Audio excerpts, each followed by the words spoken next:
So this little white line in the mortar here, this is an oyster shell.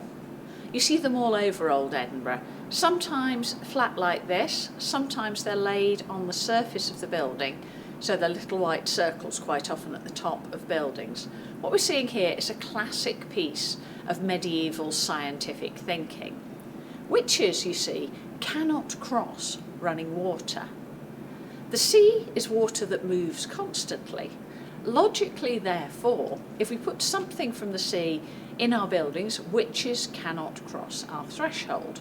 And oyster shells were cheap, easily available things from the sea that people in Old Edinburgh tended to have lots of. So that is what they used. They're often set, as here, by doorways or on the top of buildings around the chimneys and the roofs.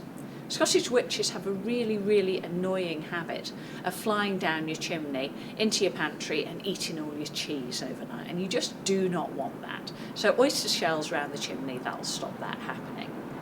You can also plant rowan trees in your garden and that will stop them coming in the back way as well. So for visitors that you do want to see, you will have one of these.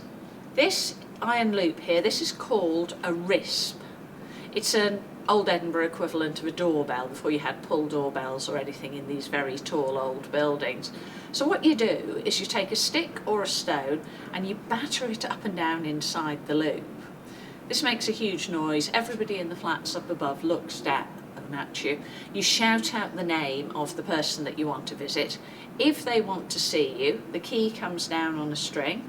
You let yourself in to the building. It's all very convenient. Of course, this means there is no privacy in Old Edinburgh. Everybody knows everybody else's business because of all that racket.